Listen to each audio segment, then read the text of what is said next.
кез келген нәрсе, мысалы үй соқсаңда 100% үй соғып бітті деп аласың ғой, дұрыс па? Бітті деп ала алмайсың. Үй никогда бітпейді. Үйді соғасың ғой, фундамента до крыши. Үйден соғасың. Жоқ, үй никогда 100% бітпейді. Мен саған философиялық не Допустим, айтайын. 99% бітеді ғой, дұрыс па? Мүмкін. Мүмкін. Хорошо. Сенде 97 вероятность сенбейсің.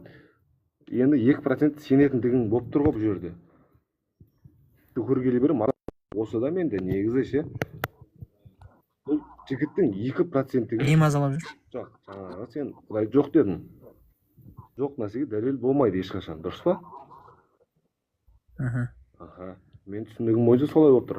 Бұл жерде если 100% алмасақ та 99% ала аламыз. Что 100% алып тұр ғой. Дұрыс па? Нені аламыз дейсің? Жоқ, смыслды айтып отырмын ғой, жаңағы 100% ол максимум болып кетеді да, 99% ол до конца емес, имеется в виду. Каким-то образом бір күдік бар да сенде. Күдік емес.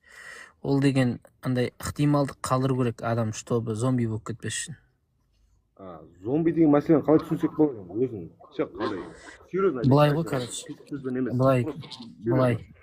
Сен айтасың да, сен битесің, короче. Терезесі жоқ үй соғасың да, сосын айтасың, менің үйім 100% бітті деп отырасың. Саған халық кеп айтады, ей, топас, мына терезе салу керек, мына үйге, ертең мына үйің сырист болып көгеріп кетеді, десе сен айтасың, баста ұртпаңдаршы, мен 100% үйді бітті деп санаймын, болды осымен. Саған кеп айтады, айналайын, ананың астына не жүргізсейші, отопление жүргіз, ананың ішін өңде дейді, сен айтасың, баста ұртпаңдаршы. Менің түсінігімде үй біткен үй деген осы. Болды. 100% мына үй бітті дейсің да қасарысып отырып аласың.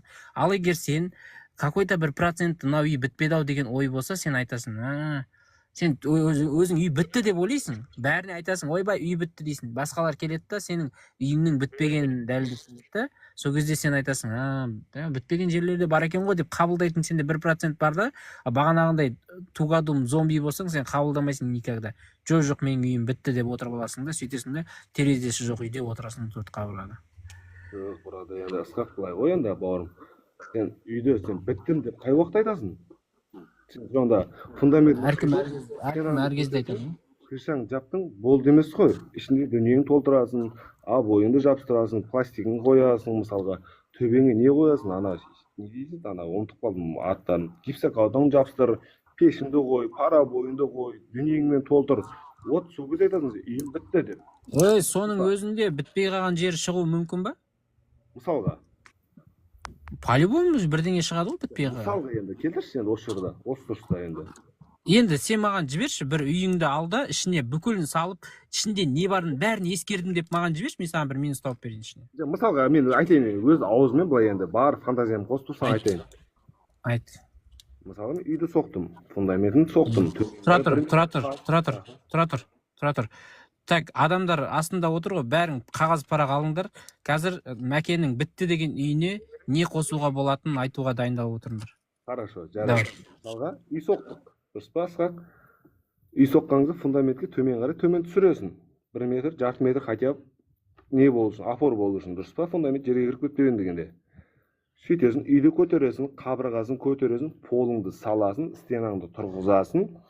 Одан қалай берді, жаңа пластигіңді саласың, потологыңды қоясың, бірінші жаппаңды жабасың, екінші жаппаңды жабасың, крышаңды жабасың, одан қала берді, пешіңді саласың, паровойыңды саласың, үйіңді дүниемен толтырасың. Плинтус жаңа по мелочам керек емес burada енді. Ол по мелочам по-любому істелетін нәрсе, ол сен кеп алып сен қабырғаны тұрғызасың да, плинтус салмай қойып, жаңа перде салмай қою, болмаса жаңа обой жапсырмай қою, по мелочам керек емес. Burada главный архитектура не ол? Үйді тұрғыза білу, үйдің ішінде не бар? Керек зат дүниеңе, жаныңа жақын, соны тұрғыза білу керек, дұрыс па?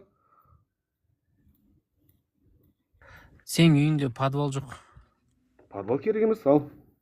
Мысалға, маған подвал керек емес, лично өзіме. Жоқ, біз керек деп санаймыз.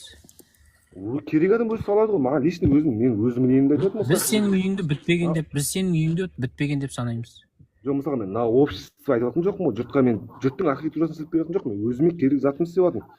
Маған подвал керек па? Сен бізден сұрап жатсың ғой, бітті ма, бітпеді ме деп. Біздің пікіріміз бойынша сенің үйің біткен жоқ. Подвал салмасаң бітпейді ол. Подвал салдым, допустим, бітті ма сонымен? Гидроизоляция жасадың ба? қайт сынау жасадым, қайт жасадым. Сендердің мнениелерің бойынша өмір сүретін болсам, жектеп Вытяжкашы. Вытяжкашы. Ысқақ, былай ғой, қараш, Ысқақ, мен айтайын. Бауырым, сен менің мнениеме сен өмір сүрмейсің, дұрыс па? Септик салдың ба, септик? Септик не үшін? Теплый пол. Жоқ, септик не үшін салуым керек мен? Центральныйға қосылмаған шығар сенікі? Менде бар, центральныйда қосылған. Канализация айтып отырсың ғой. Менде бар. Үйде душым бар, үйде туалетім бар, полный бар. Уайымдама уже. Сейсмопояс қойдың ба? Сейсмопояс алынды, иә. Балкон керек енді. Балкон мен жер үйде тұрамын ғой. Мен Екі этаж қылып салу керек оны. Жоқ, екі этаж қылып салу керек. Мен дом соқпаймын ғой, үйде тұратын төрт-ақ адам. Мансард қос. Мансард деген не ол? Мансард төбесіне крышаңа да үйсе жататын сияқты ғой. Ондай қажет емес қой, төрт-ақ адам тұрамыз ғой. Ысқақ, біз төрт-ақ. Қызық емес саған, қажет емес пе? Біткен жоқ онда үйің сенің. Жарайды. Былай ғой енді, Ысқақ, қараш. Бір сұраққа жауап берші енді өзің. Жігітшілікпен жауап бер. Иә? Көрдің бе? Сен негізі қажет емес деп ойлайтын нәрсеңді, мысалы, сен ойлайсың, маған қажет емес деп. Бірақ сен ойлайсың, маған қажет емес, үйім бітті деп 100%-шы. Бірақ біз айтқан нәрсе саған ертең қажет болып қалуы мүмкін да, өйткені сен оны білмеуің мүмкін ғой. Сен бәрін білмейсің ғой. Дұрыс қой енді, Ысқақ, қараш былай. Сол үшін сен 1% қалдырып қой. Мүмкін менің үйім бітпеген шығар деген бір ықтималдық қалдырсаң, ертең бір саған ақыл береміз да, оны қосып алсаң, ертең өкінбейсің. Ваня қосасың. Айтқан себебім сол 99%-те сөйлесейік деп саған. 100% ол доскональный өзі. Полный деп айттым ғой. Мен 99-ға алғам сол. Саған да жаңа айтып отқан себебім сол. 97% сенбейсің. 3% дедім, сен 3% емес, burada 2% қосуыңа болады дедім, дұрыс па? Дұрыс қой, 100%-ға апара алмайсың. Дұрыс. 2% сен маған обосновать ете алмағандықтан сен маған атака жасадың да, мақұл. Мен былай келгенде, Ысқақ, сен Ысқақ, менің мнением бойынша сен өмір сүрмейсің, дұрыс па? 2% обосновать етуім керек па сонда мен? Енді, конечно, сен 97% сенбейсің, 2% не үшін сенесің? 2% мен сенем деп айтқан жоқпын. 2% деген болашақта өзгерістер болуы мүмкін ба? Жоқ, брат, былай ғой, брат, Ысқақ. Сенім... Мәке, болашақта сен ескермеген нәрселер ашылуы мүмкін ба? Мүмкін де емес. Соған неге орын қалдырмасқа? Екі вариант бар, мүмкін болмауы да мүмкін ол. Енді орын қалдырған выгоднее ма, жоқ орын қалдырмаған выгодно ма? Ол жерде сен, Ысқақ, былай ғой, сен орын қалдырсаң, өзің ойыңа кедергі жасағандай боласың да. Сен типа, мен 2% өзің уверен болмай қаласың, 2% қоясың алдыңа ше, мүмкін болып қалуы мүмкін. Дұрыс па?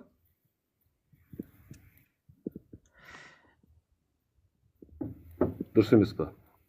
Орын қалдырмай керек деген сен сонда зомби болуың керек па сен? Зомби деген әзен мен түсінігім бойынша анау кинодағы зомбиларды ғана білемін. Негізі былай зомби деген осознание ете алмайды. Сен болашақ үшін бірдеңе қалдырмайсың ба сонда? Сен білмейтін нәрселер ашылады ау деген ықтималдық жоқ па сен сонда? Қазір бәрін білесің, болды ма сонымен? Біз негізі Ысқақ былай келгенде ше, ертең күніміз не болатынын білмейміз ғой, дұрыс па? Білмесең сол ертең күнге ашылатын жаңалыққа бір қалдырмайсың ба тесік? Может, сен ертең болмай қалсаң, сен ол жаңалықтың бар екенін де білмей кетуің де мүмкін ғой, Ысқақ. Болмай қалса ештеңе өзгермейді, сенің сол күйің өзгермейді. Болып қалған жағдайда қабылдай алатындай ықтималдығың болмаса, сен қалып қоясың ғой заманнан. Заманнан қалсам да адамдықтан қалмасам болды ғой. Ысқақ, бірақ мен бұл жерде айтайын деген смыслым былай ғой. Әйтеуір өтірік көкбеттену болмас. Сен өзіңде шынымен біліп тұрсың ғой, ертең ол күткен нәрсең, болжамда қалдырған нәрсең болмай қалса, ештеңе өзгермейді. Ал болып қалған жағдайда сенде мүмкіндік болады. Иә, оған әңгімесі жоқ. Мен оған пәлен демеймін. Неге демеймін, даже может оған мойынсыну да мүмкін негізі. Дұрыс деп тұрып ше. Бірақ естесі сол болмай қалған жағдайда не істейміз мысалға? Ештеңе істемейсің, қазіргі істегеніңді істеп жүресің. Дата топассың ба? Сонда 2% сонда, какие-то о 2%-ке біз уверен етеміз, вероятность күтеміз да, бірақ болмай қалса 2% тупизм болып қаламыз сонда? Қазақта айтады да, керек шоқпардың ауырлығы жоқ дейді. Қазақта айтады, көтере алмайтын шоқпар беліңе байлама дейді. Көтере алмайтын нәрсе емес қой ол саған. Сен алда болашағын білмесең, сен оны үміттенудің қажеті жоқ қой. Айналайын, сен бір жерге барып, бір нәрсені керек болып қалады ау деп апарып, керек болмай қалғаны жақсы ма, әлде керек емес деп тастап кетіп, сол жерде керек болып қалғаны жақсы ма? Сұрағың қисық болып қалды ғой, сен түсінбей қалдым, аудара алмай қалдым. Миым ғой. Басын айтып жіберші, қалай? Басын. Сен бар ғой, мысалы, мылтықты алдың, аңға шықтың, мысалы қасқыр шығып қалады ау деп мылтық алдың. Аха. Енді сен сол мылтықты атпай нормально қайтып келгенің зиян ба, жоқ әлде мылтықты алмай кетіп, алдыңнан қасқыр шығып сен жеп қойған зиян ба? Мылтықты алмай келіп алдынан қасқыр шықпай қалған болса ше? Қасқыр шықпай қалса ештеңең кетпейді. Шығып қалса нең кетеді? Вот, 20-50 болып тұр ғой, көрдің ба қысқақ бар ол жерде. Шықпай қалса сен аман есен қайтып келесің, бір кішкене 100 грамм, 200 грамм салмақты ауырсынып. Ал шығып қалса өмірің кетеді. Қайсысы қымбатырақ? Адам жемейтін қасқыр болып қалса ше, ол тойып келген қасқыр болса. Адам жемейтін қасқыр бар ма? Бар. Тойып келген қасқыр. Вегетариан ба ол? Вегетариан ба ол? Осындай бір андай мәкеші өзіңнің тіреліп тұрғаныңды білген кезде, неге осы діндегі адамдар бір жерге тірелген кезде соны мойындап сол теманы жаба салудың орнына басқа бір есік ашып, терезені жапса есіктен, есікті жапса күршаға қарай қашып неге сөйтесіңдер? Сұрақ бетек. Лучше тупико. Сен қарашы, қара. Сен қазір қара. Сен қандай әңгімеде қай жаққа қашқаныңды айтсайшы, қара. Сен айтып тұрсың да, мылтықты құры көтеріп келген ауыррақ па, жоқ әлде алдыңнан қасқыр шығып, соны жеп қойған ауыррақ па десем, осы тупико мына ситуацияда есі дұрыс адамның айта салатын жауабын айтып, өзіңдікін мойындаудың орнына анау бүйтсеші, сөйтсеші деп ұялсайшы кішкене. Мақыл, ол просто қашқандығым болып тұр, мойындаймын ол. Ол конкретно мойындап тұрмын, ол жерді ше. Мойындамай тұрсың ғой сен. Жоқ, мен қазір просто отмазывать еткен темам ғой кішігірім, бірақ негізі на самом деле сен айтып отқан дұрыс. Просто бұл жерде маған жаңағы айтып отқан 2% түсіндіріп береді. Ештеңе айтпаймын саған. Енді айтып отырмын ғой, Құдай бар болып қалса, Құдай бар болып қалса, любой Құдай бар болып қалса, ол жерде ештеңе бар. Жоқ, вот проблема, қара, вот сенің ойында сондай. Менің вариантымда любой Құдай бар болып қалуы мүмкін. Және ол қай Құдай бар болып қалатынын біле алмайсың да, оған дайындала да алмайсың. Мысалы, қандай Құдай бар болып қалса, мен мысалы егер дайындалайын десем қазір, бүкіл Құдайларға сеніп, бәрінің тапсырғанын не істесем, орындасам, мен өмірім жетпейді оған. Еще мен сол барлық Құдайларға дайындалғанның өзінде ар жақта адамзатқа белгісіз бір Құдай болып қалса, мен опять ұтылып қаламын. Сондықтан да, скорее всего, жарайды, болып қалса деген 2% қалдырамыз да, қалғанына мен сенбеймін. Ал егер болып қалған жағдайда енді басыңа түскенін көресің. Өйткені бәрібір сен өмір бойы дайындалсаң да, ол нәрсеге дайындаламайсың да, себебі қайсы болып қалатынын білмейсің. Бәрінің ықтималдығы бар. Бірақ бұл жерде енді сенің миыңда тұрған қанша Құдай бар сонда? Ол мен білетіндері бар, мен бір-екеуін ғана білемін. Білмейтіндері қайда? Миыңда тұрғанды айтшы енді, өзің санаңда тұрған. Білмейтіндері қаншама? Не бар? Шива бар, Кришна бар, Иса бар, Амон-Ра бар, Зевс бар, сосын жаңағы Алла тағала бар. В общем, сондай Құдайлар көп. Иса саған Құдай ма сонда? Исаны Құдай деп есептейтіндер көп қой? Сен үшін енді кішігірім Құдай болып тұрмасың ба? Мен оны как Құдай деген категорияға кіретіндердің ішіне қосып қоямын Исаны да. Неге? Өйткені ол жаңа қазыққа қадалып, крестке қадалған үшін ба? Енді қарашы, мәке, Исаны Құдай деп санайтын адамдар, Алланы Құдай деп санайтын адамдардан көп саны. Неге? Өйткені христиандар көп әлемде. Сода ғой, иә? Иә, соны айтып отырмын ғой. Енді олардың бәрін неге шығара алмайсың ғой? Олардың да бір аргументтері бар ғой. Ол Библияда жазылған ғой. Дұрыс па? Мейлі ғой, қайда жазылса да, ол адамдардың да өз аргументтері бар деген сөз. Осы уақытқа дейін қанша пайғамбар болды деп есептейсің өзің енді? Осы уақытта 3 жылда сен. Мен вообще пайғамбар болды деп есептеймін. Жоқ, сен дін оқыдың ғой, сен намаз оқыдың 3 жылда, айттың өткенде. Ол пайғамбар болды деп есептемеймін. Мен оларды тұлғалар болуы мүмкін, жекелеген тұлғалар өздерін пайғамбармыз деп жариялаған. Бірақ оның ішінде шынайы пайғамбар болды деп есептемеймін. Не себеп саған сол? Мен олардың Құдаймен байланыстым деген сөздердің дәлелдері жоқ деп ойлаймын. Сонда анау Мұсаның өзенді көлді екіге бөлгендігіне сенбейсің ғой, перғаумен соғысқан? Ол Қызыл теңіз ғой, Қызыл теңіздің екіге бөлгенін кім дәлелдеген бе жалпы біреу? жарайды, оған көндік, иә. Ал жаңағы не бар ғой, өткенде сен бір немен көрдім ше, бір диспутыңды көрдім, диспут болған диспут емес. Бір TikTok'та записың ғой, енді YouTube'дан көрдім. Күні кеше көрдім негізі, 2 сағат 48 минуттық ше. Иә. Соңында бір жігітпен айтыстың, ол жаңа космотология, астрономияның барлығын қозғадыңдар ол арада ше, діннің вообще қатысы жоқ негізі. Негізі астрономияны қозғап кеттіңдер ол жерде ше. Жердің қалай пайда болғаны туралы теманы ше. Сол кезде дінді сендер дінде емес, сендер астрономияны қозғап кеткендіктерін білдіңдер ме негізі жалпы жігіттер сол кезде? Я не проблема ол жерде.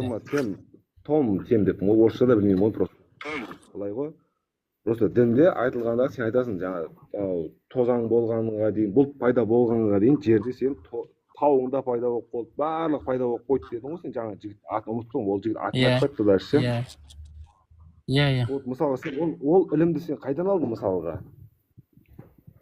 Не туралы? Қайсысы тур? Дін туралы ма? Жоқ, жердің пайда болу туралы жаңағы сутек пен гелийдің пайда болуы, суда H2 емес, H2 болу. Физикада бар ғой, физикада бар. Физиканы ше мысалға да, енді ысқақ былай да, ақыр заман белгілері бар, иә? Бар, иә. Аха. Оның барлығы жазылған кітапта, дұрыс па? Құран кәрімде. Құранда жазылмаған ешқайсысы. Құран кәрімде белгіленген екен. Құранда белгіленбеген ақырет белгілері. Құранда хадистерде бар ол. Жарайды, делік. Мен Құран кәрімді оқымадым, негізі просто мен ұстаздардан оқып көру керек та негізі. Жоқ, жалпы да, енді ысқақ айтайын, мен өзім негізі дін жолында жүрген жігіт емес, бірақ мен исламның пәк дін екенін білем, Алла тағала бар екенін білем, Мұхаммед соңғы елшісі екен де білем да, сөйтіп сенем. Оның бәрін қалай біліп алдың? Егер ештеңе оқымасаң? Жоқ, айтайын да енді, мен қазір қай жылғым дедің сен? 94. Құрдаспыз, түйе құрдаспыз. Мен де 94-тің. Ысқақ, менің әкем бар, атам бар, осы уақытта намаз оқыған жігіттер ше, аталары, кісілер. Сол кездегі имам, уағыздарға сенетін едім негізі. Қазір ше? Қазірде бұрмалану мүмкін, вероятность бар, мүмкін ол. Мен бұрмаланды деп айтпаймын, бұрмалану бар. Бірақ жаңа кеше... Оның бұрмаланғанын қалай білесің сен, оны тексермесең? Тексергім келді, бірақ білімім жетпеді ораға ше. Ой, неге білімің жетпейді? Қазақша кітаптарды, қазақша жазылып тұрған жоқ болар. Кеше Нұржан ұстаз не айтты саған? Арабшаға үйрену керек па? Онда біз қазақ ретінде Құдайдың тарапынан дискриминация көрген ұлт болып тұрып қой. Сонда Библия қай тілде жазылды? Грек. Сонда орыстар Библияны оқу үшін грек тілін үйрену керек, дұрыс па? Жоқ. Неге? Олар Библияны өз аударған тілдерінде оқи береді. Әркім өз тілінде оқи береді. Библия реформациядан өткенде, реформациядан өткеннен кейін бәрі өз тілдерінде оқи береді. Құран кәрім аударма. Библия деген Құдайдың сөзі емес ол. Жоқ, Нұржан ұстаз айтты саған. Құран кәрім қазақша аудармасында, Құранның қазақша аудармасында ауытқулар болуы мүмкін, әркім өз мнениесін тығуы мүмкін деп, дұрыс па? Жоқ, оны аудармай-ақ қойық та онда вообще. Оны аудармау үшін ақша құрту болған. Аудармау үшін бізге не істеу керек сонда? Бәрің араб болуың керек. Араб болуымыз керек емес, сен Америкаға барсаң қазақша сөйлемейсің ғой, ысқақ. Дұрыс, бәріміз арабша үйренуіміз керек. Құдайдың тілі араб тілі. Сол бәріміз арабша сөйлеуіміз керек. Жоқ, енді ысқақ бұрады, енді айтыс қандай оқып қалдық та, мен сен негізі былай келгенде өзің айттың ғой, енді бәріміз арабша Құдайдың бізге не айтқанын түсіну үшін бәріміз арабша үйренуіміз керек.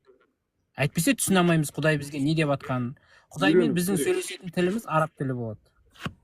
Допустим, үйрену керек, не үшін? Өзің сауабың үшін, өзің алдағы. Енді өзіңнің сауабың үшін болғанда, енді қара, Құдайды әділ дейсіңдер. Араб тілін, арабтың даласында туған араб пен қазақтың екеуінің Құдайды түсінуге ықтималдығы қайсының жолы жеңіл болады? Әрине арабтың жолы жеңіл болады. Айдалада тұрған сен араб тілін үйренгенше ол қаншама уақытың кетеді. Анау сояқта туғандығынан оған Құдайды түсіну жеңілірек болады. Чем саған қарағанда сен бүтіндей бір тілді үйреніп барып түсінуің керек та.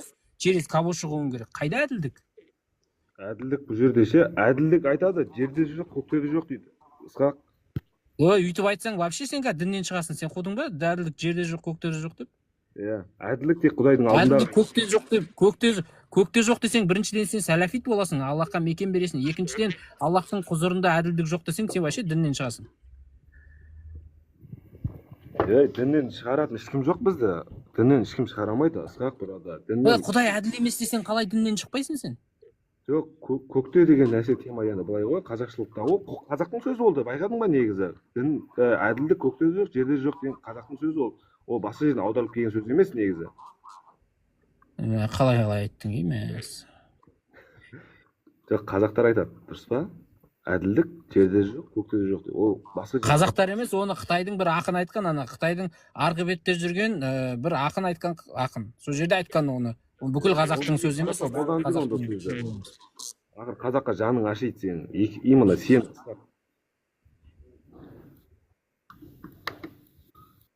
Ол неге қазақтар қолданады сөз, айтшы соны. Қолданғанда TikTok'та хит болып жүргесін қолданады, енді басқа қайдан қолданады? Видеоға түсірген. TikTok үшін ба? Ол ақынның сөзін интернет болмаса сен естімей де кететін едің ғой, қайдан білесің ол ақынның не айтып отқанын? Видеосы шыққан, содан кейін оны тренд болып кеткен, одан кейін сен естідің. Қытайдағы бір айтысатын ақын ол айтып отырмын ғой.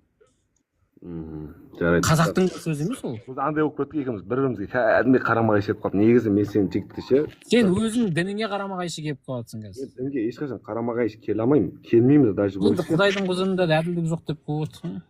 Құдайдың жоғында емес, burada Құдайды мен көкте көріп тұрған жоқпын ол. Құдай кез келген Құдайды пенде қай жерде елестетеді, сол жерде елестетеді. Сол жерде келеді. Олай болмайды. Олай болмайды. Сен тем более қуып жатсың. Ақида бойынша сен Құдайды қай жерде елестетсең, сол жерде деген әңгіме жоқ ол. Құдайдың мекені жоқ. Сене көрінді жоқ, бірақ Құдайды қай жерде елестетесің, Құдай сен сол жерден келеді. Болмайды. Өйтіп айтуға болмайды деймін. Мен сен сонда Құдайды туалетте елестетсең, Құдай туалеттен келе ме саған? Болмайды ондай айтуға. Туалетке келіп, Құдай туалетте отырды демейсің ғой сен. Жоқ, сен енді өйтіп адамға не берме да, өйтіп ана жерде қай жерде елестетсең, сол жерде болады деген әңгіме айтпа да ол. Қаншама жақтары бар оның, басқа жақтары бар. Ондай әңгіме айтпа. Дұрыс емес ол. Туалетке кіріп алсаң, Құдайды ойлауға болмайды ғой негізі. Дұрыс па? Оны қайдан шығардың? Айтыр, қосып атсың. Сқақ burada туалет шын шайтандардың орны. Дұрыс па? Не айтып атсың? Төлеуге болмайды. Неге? Өйткені екеуікті біздің жазып отқан періштелеріміз туалетке кіреді сен үшін. Оған кіруге болмайды, сөйлеуге болмайды. Сонда сен сонда қара, сен темекіні туалеттің ішінде шексең, ол сенің амал дәптеріңе жазылмай қала ма? Не ол деп отырсың вообще? Амал дәптерге темекі жазыла ма? Жоқ, сен туалеттің ішіне кіріп алып шексең, сонда жазылмай ма? Арақты туалеттің ішіне кіріп алып сонда. Ондай енді сілей неге кетіп қалмайды, неше плюс кетіп қалмайды, просто енді жоғары жаққа қарайды. Пожалуйста, мәке, дінге қатысты бір нәрселерді білмейтін болсаң, оны айтпай ақ қойшы өтініш. Не қыласың ғой? Өзің айтып, өзіңе өзің жаман келтіріп жатсың. Лучше айтпай ақ қой, мен білмеймін дей сал оны. Не қыласың оны айтып? Жоқ, мен саған ысқақ басын айттым, менде дінде ешқандай білім жоқ, просто менің дұрыс, менде білімім жоқ болса, неге айтасың оны? Айтпай ақ қойса, мен білмеймін ол періштелердің қай жерге кіріп, қай жерге кірмейтінін, Құдайдың қайда деген сияқты ондай сұрақтарды мен білмеймін деп қоя салсай жауап. Сонда сен білесің ба сонда періштенің қайға кіріп, қайға шықпайтынын? Мен білмеймін. Вот, көрдің ба? Вот сен де білмеймін деп айтуың керек еді да, наоборот, ар жаққа айтып қораға тықпай. Мен білем. Білем деп айтпа, сен жаңа ғана білім жоқ дедің ғой. Мен періштенің қайға кіріп шығатынын білем бірақ. Оны қайдан алдың? Мен өйткені білем, аға айтайларым бар, аталарым бар, көкелерім бар, барлық үйреткен маған. Ілімі бар. Ой, мәке, қайтпайсың еще, бірдеңені қате айтасың, еще қайтпайсың одан.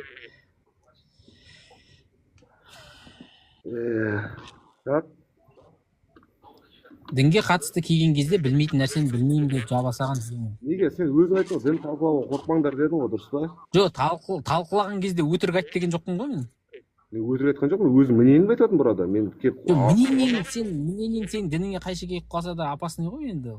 Не, мен өтірік айтпаймын сырттан келіп біреуіне. Жоқ, сен сенесің ғой, саған күнә жазылмай ма? Күнә жазылсын, мен арқалаймын ғой, сен емес, дұрыс па? Енді сен қорықпайсың ба сонда күнәдан? Қорықсам өзім ақиямды айтып кетіп тұрмын ғой бұл жерде. Ей мәке, қатырасың есің. Жоқ, бұл жерде Ысқақ мен сонда өзім мінемді айтуыма да болмайды, типа мен хадис бойынша, Құран кәрім бойынша болады. Егер сен еркін адам болсаң, болады. Бірақ сен діннің ішінде болсаң, саған абайлап сөйлеу керек. Әр сөзің күнә болып кетуі мүмкін, әр сөзің сені тозаққа алып кетіп қалуы мүмкін, әр сөзің сені діннен шығарып жіберуі мүмкін. Соны айтып отырмын ғой. Дінде жоқ адам болсаң, бір жөн. Сен діннің ішінде тұрсаң, сен абайлап сөйле. 10 күнәнің 9-ы тілден деген. дұрыс, иә, 10 күнәнің 9 тілден. Дұрыс, түсініп тұрмын оны. Просто мен не істеймін, мен қате сөйледім екен деп біреуге мені діннен шықтың сен деп маған ешкім не берем, үкім шығара алмайды, дұрыс па? Жоқ, үкім шығармайды, бірақ сен айтып отқан нәрселерің сондайға апарып тұр ғой сені. Апарсын, допустимо. Мен тозаққа барсам, Вообще дұқ жинап алыпсың ғой сен, Құдайдан қорықпайтын атеист болып кетесің қазір. жоқ, тыңда, мен ертең допустим да тозаққа барып алсам, мен сен Ысқақ осы сенімен сөз таластырдым ғой, жүр сен менімен бірге барасың деп саған айтпаймын, дұрыс па? Мен өз күнәмді өзім арқалап кетемін. Енді күнәні арқалайды екем деп ала бермесей, арқаң белің ауырады ғой ертең. Ауырса мен ғой просто тұрады, мен өзім мінемді біліп, өзімнің сұрағыма жауап ала білсем болды. Мен саған келіп, Ысқақ сен жаңа атеист екенсің, саған беспредел екен сөйлей беруге болады емес, burada. Менде өзім мнением бар, мен сен сияқты сөйлей аламын, менде тіл бар да, менде де бас бар. Кесіп алатын кезде любой келіп кесіп ала береді. Маған бұл жерде кішігірім атеизмді келіп, маған келіп қоя берудің қажеті жоқ. Сен Құдайға сенесің, мен сенемін. Сен сенбесең, сенбе, мен сенемін. Бұл жерде Мұхаммед пайғамбар, сен айтып отқан қойшы кісі жаңағы, ол аңыз адам, маған ол соңғы пайғамбар. Дұрыс па? Өмірін оқысайсың оны. Өмірін оқығаны маған керек емес, оған сенім білдірсем болды. Құдай жүректе болды. Басқа ештеңе керек емес. Онда кімге сеніп жүргеніңде қызық емес па саған? А? Кімге сеніп жүргенің қызық емес па саған сонда? Қай жағынан? Жалпы қай жағынан болса да пайғамбардың өмірі қызық емес па саған? Мен пайғамбар білем, соңғы пайғамбар екенін. Одан кейін пайғамбар болмайды. Қайдан білесің болмайды. оны, оқысай өмірбаянын. Хотя уағыздар тыңдасай сол тұры. Уағызды тыңдағым келмейді, неге білесің ба? Ой, мынау не оқымаймын, не уағыз.